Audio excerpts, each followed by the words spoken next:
Buenas tardes a todos y todas, bienvenidos a una nueva clase de teoría política. Espero que estén muy bien después de estos casi 2 meses de cuarentena. En la clase de hoy vamos a hablar sobre el fascismo, probablemente uno de los textos, o por lo menos desde mi punto de vista, más interesantes que tenemos acá en la cátedra, que van a ser dos fragmentos de dos obras de Emilio Gentile, un historiador italiano nacido en el año 1946, que todavía ejerce la docencia en diversas universidades de Roma y que se dedica en su vida a analizar, a investigar fundamentalmente el fenómeno del fascismo, el cual lo analiza no de una perspectiva meramente histórica, sino fundamentalmente sociológica y como fenómeno ideológico del siglo XX. Nosotros en particular vamos a trabajar dos fragmentos de dos obras, dos de las 5 o 6 obras que tiene el autor referidas al fascismo, uno que es la vía totalitarista hacia el fascismo italiano en el año 2005 y una conclusión de la sacralización de la política en la Italia fascista del año 2009.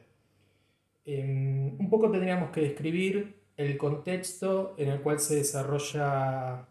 el surgimiento, el contexto del cual surge el fascismo como movimiento político y militar. Si ustedes recuerdan de la primera clase que hablamos en el primer video del contexto histórico en el cual se desarrolla la obra de Maquiavelo, van a recordar que el pensador florentino estaba muy interesado en el desarrollo de lo que denominaríamos la unificación de Italia, ¿no? Una Italia dividida en ciudades-estado, como distritos administrativos, cada uno con su forma de gobierno, con sus particularidades sociales y económicas, y él ve a lo largo de los viajes en Francia, fundamentalmente de Francia, pero también en los fenómenos que ocurren en España, en Inglaterra, la consolidación de lo que conocemos como los Estados-nación. Bueno, ese sueño de Maquiavelo en Italia va a tener que esperar 350 años. Es recién a principios del siglo XIX que se empieza a desarrollar una conciencia nacional en Italia, que empiezan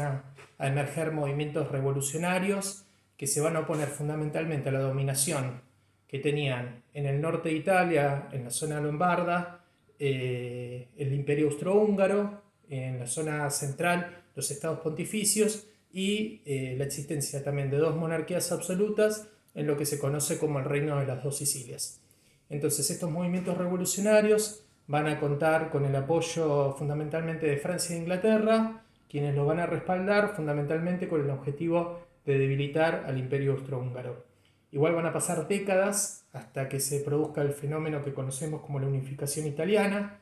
que para los historiadores tiene como punto culminante el año 1870, cuando Víctor Manuel conquista los estados pontificios y se determina que Roma sea la capital del Estado italiano. Entonces, ¿con qué contexto se encontraban en ese entonces los gobernantes italianos frente a lo que había ocurrido en Italia durante siglos? Bueno, un contexto de la ausencia de un desarrollo de una política económica nacional frente a una gran cantidad de pobreza, de desigualdad, fundamentalmente entre regiones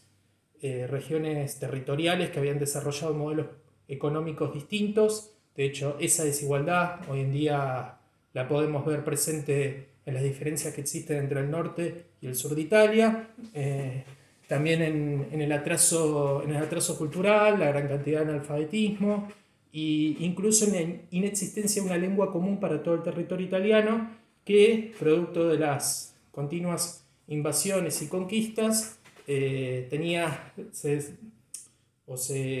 empleaban distintos lenguajes dentro del mismo territorio. Entonces, este es un poco el contexto. A partir del año 1870, con la unificación italiana y durante el periodo histórico que conocemos como la Belle Époque, hasta el año 1914, se produce cierta prosperidad económica dentro del territorio italiano. Sin embargo, estalla la Primera Guerra Mundial, a pesar de que Italia pertenece al bando triunfador, va a padecer una mayor hambruna, una mayor desigualdad, una crisis económica profunda que se complementa con una crisis social, una crisis política, producto de que se le habían prometido ciertos beneficios por parte de las potencias aliadas a Italia en la Primera Guerra Mundial, sobre todo en lo que respecta al otorgamiento de determinados territorios, y finalmente estos no se le conceden, o se le conceden solamente en partes. Entonces, en este contexto es que surgen, a partir del año 1919, el año 1920, lo que se conocen como los fasci de combate. Solo unos años después, los fascistas van a hacerse con el poder en Italia. Esto un poco para contextualizar espacial y temporalmente las condiciones en las que se encontraba Italia cuando aparece el fascismo como movimiento político de masas. Emilio Gentile va a desarrollar un poco las características fundamentales que él describe de este movimiento régimen y los va a ampliar a lo largo de la obra. Fundamentalmente, para entender el pensamiento que desarrolla Gentile en este capítulo, nos tenemos que centrar en 5 elementos. El partido, representado por el Partido Nacional Fascista; el Estado, que hablamos del Estado totalitario; el Duce, que es el conductor, en este caso Benito Mussolini; y la relación de estos 3 elementos con las cuestiones del mito y la organización. Si entendemos el papel y las características que desempeñaron cada uno de estos elementos, vamos a entender la tesis fundamental del autor. Entonces, desde la perspectiva del análisis histórico, clásico, que habían hecho otros pensadores sobre el fenómeno del fascismo, se analizan más las condiciones sociales y políticas que permitieron la conquista y la consolidación del fascismo como movimiento político en Italia. Sin embargo, el mundo de la cuestión de los mitos y de la organización casi no ha sido explorado en el pensamiento de estos autores. Entonces, lo que el autor propone es definir al Estado como un movimiento régimen que tiene una lógica propia, que no puede ser entendida solamente a partir de la cuestión de los intereses de clase o de las políticas de Mussolini, que son fundamentales, que son importantes, pero no son las únicas cuestiones a tener en cuenta para analizar este fenómeno. Un fenómeno justamente que tiene unas características inéditas a la hora de interpretar los problemas de las sociedades de masa, los problemas de sociedades de masa como la desigualdad, como la pobreza, etcétera, etcétera, y la cuestión del Estado. Un movimiento que nace, tiene la particularidad de que nace al calor de una sociedad burguesa, se desarrolla al calor de esa sociedad, pero con una lógica eminentemente política y fundamentalmente totalitaria. Entonces, hay 2 cuestiones centrales que el autor plantea que hay que tener en cuenta. Primero, que el fascismo es el primer movimiento, el primer partido milicia que logra hacerse con el poder en un Estado liberal con el objetivo fundamental de destruirlo. Entonces, lo que ellos querían era el predominio de la política, el predominio de la construcción de un Estado totalitario en donde las masas se integrasen dentro de ese Estado, mediante el Partido Nacional Fascista. Y la segunda cuestión a tener en cuenta es que el fascismo fue el primer partido político que desarrolló lo que se conoce como el pensamiento mítico, como método de expresión del pensamiento político de las masas, que a través de los rituales, a través del mito y a través de los símbolos se va a constituir como una religión política. Tenemos que hablar un poco de la cuestión del mito y de la organización, porque fueron 2 de las cuestiones centrales a través del cual el fascismo hizo su interpretación de la sociedad, ocupó su lugar dentro de la realidad italiana para intentar de accionarla e intentar de transformarla. Es un movimiento que aparece, que surge con una lógica, si se quiere, más primitiva, en donde se busca movilizar las pasiones de las multitudes por sobre el pensamiento racional. Y acá nos encontramos con una segunda definición del fascismo. Recuerden que hablábamos del fascismo como un movimiento régimen con una lógica propia. Bueno, El autor plantea también otra definición en donde se piensa el fascismo como una ideología antiideología. ¿Por qué? Porque los fascis de combate nacen con dos propósitos, o a partir de dos causas. Primero, como un cuestionamiento al Estado liberal, pero fundamentalmente nacen como un movimiento militar con el objetivo de suprimir la posibilidad de una revolución bolchevique, o sea, de una revolución socialista dentro del territorio italiano. Esto llevó a que, entre otras cosas, de la burguesía no vieran tan mal que emergiera un movimiento totalitario, principalmente por el rechazo o por el temor a la aparición del socialismo en Italia. Tenemos que hablar entonces que es una ideología antiideología, fundamentalmente por eso, con una orientación totalitaria, en donde se busca construir mitos a través de los cuales fuese bello y necesario vivir y sobre todo dar la vida. Entonces esta cuestión es fundamental. ¿Qué es el mito? Es una síntesis sobre una concepción de la vida, sobre una concepción del mundo, que se puede resumir a través de un lema, a través de una frase, a través de un símbolo, y que lo que busca fundamentalmente es grabarse en el ánimo de las masas para enardecerlas. Principalmente hablamos de eso, principalmente cuando hablamos de la ideología, antiideología, hablamos de que es la síntesis del pensamiento mítico, en donde los mitos fundamentales estaban orientados en la construcción o en resaltar la necesidad de la construcción de la grandeza y del poderío de una Italia que durante siglos había sido la principal potencia mundial, pero que hacía ya mucho tiempo había quedado relegada a un segundo orden frente a la aparición de nuevas potencias europeas, como el caso de Alemania, el caso de Francia, el caso de Inglaterra.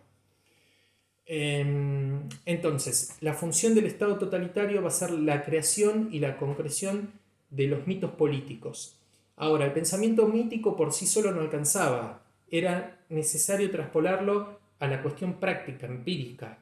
a lo que el autor denomina la sistematización de la fe, que es la organización, remitirlo a tareas y funciones específicas en donde cada uno de los sujetos que formaban parte de la sociedad italiana tuviesen la posibilidad de participar en la construcción de la grandeza de esta nueva gran nación. Alguna otra cosa más para mencionar tiene que ver con la importancia de pensar el fascismo como movimiento de masas que nace como un partido milicia en donde se construye una lógica de antítesis de amigo-enemigo, en donde se busca suprimir cualquier tipo de oposición hacia el fascismo y en donde se procura también la construcción de una organización y una movilización de la sociedad desde una lógica fundamentalmente militar. Hay una militarización, por lo tanto, que no es solamente meramente política de sus funciones y de sus instituciones, sino que también incluso de las relaciones sociales más esenciales, ¿no? De las relaciones sociales dentro de lo que es el pueblo italiano. Y a través de los ritos, a través del mito, a través de los símbolos, se constituye lo que es a la sociedad italiana como una religión, o al pueblo italiano como una religión política que es fundamentalmente integralista e intolerante. A partir del año 1922, el mito vigente o el mito más importante va a ser el de la construcción de un Estado nuevo, cuyo objetivo fundamental era intentar de formar una forma de dominación política inédita hasta entonces en la historia de la humanidad, en donde la solución a los problemas de la sociedad de masas se iba a lograr con la absoluta integración del pueblo dentro de lo que es el Estado totalitario mediante el Partido Nacional Fascista.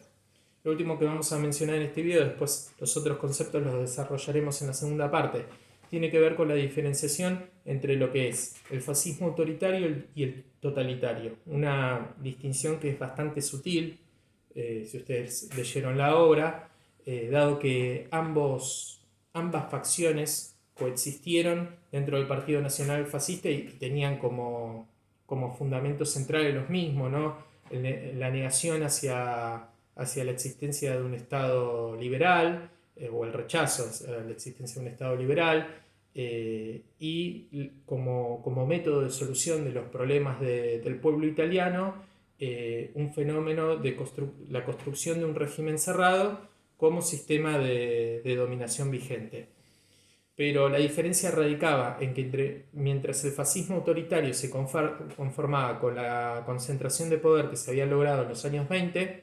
por parte del fascismo, el fascismo totalitario apuntaba a dar un paso más. Apuntaba a la construcción de un Estado plenamente totalitario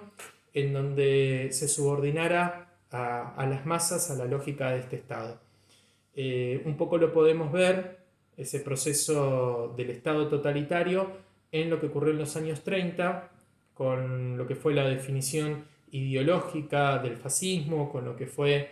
el crecimiento del Partido Nacional Fascista dentro de la sociedad y las estructuras estatales, con lo que fue la construcción de nuevos mecanismos de organización y movilización de las masas. En concreto lo podemos mencionar con la posesión o el dominio de las instituciones educativas por parte del Partido Nacional Fascista, en donde el objetivo fundamental era la formación de las nuevas generaciones, desde la primera infancia hasta los estudios finales, en lo que fue en el desarrollo de nuevos mecanismos más meticulosos de rituales. Para esto fue fundamental la conformación del fascismo como custodio de la fe, en el plano de lo institucional con la construcción de lo que fue la Cámara de los Fascis y de las corporaciones, con la reforma de la Constitución. Podríamos mencionar también como hecho destacable la aceptación por parte del Estado totalitario del Partido Nacional Fascista como partido único, cuya función central va a ser la expansión del fascismo dentro de todo el territorio italiano, pero que a pesar de todo este proceso de consolidación que lograron en los años 30 el fascismo totalitario, siempre estuvo subordinado al Estado, siempre estuvo subordinado a la figura de Benito Mussolini, y eso fue una de las diferencias fundamentales que tuvo con lo que fue el fenómeno del nazismo en Alemania, ¿no? Donde ni siquiera la figura del Führer estaba por encima del partido. Acá pasaba lo contrario. Acá la figura de Mussolini, esto lo vamos a desarrollar más en la segunda parte, era tan potente que incluso el partido estaba por debajo del Duce.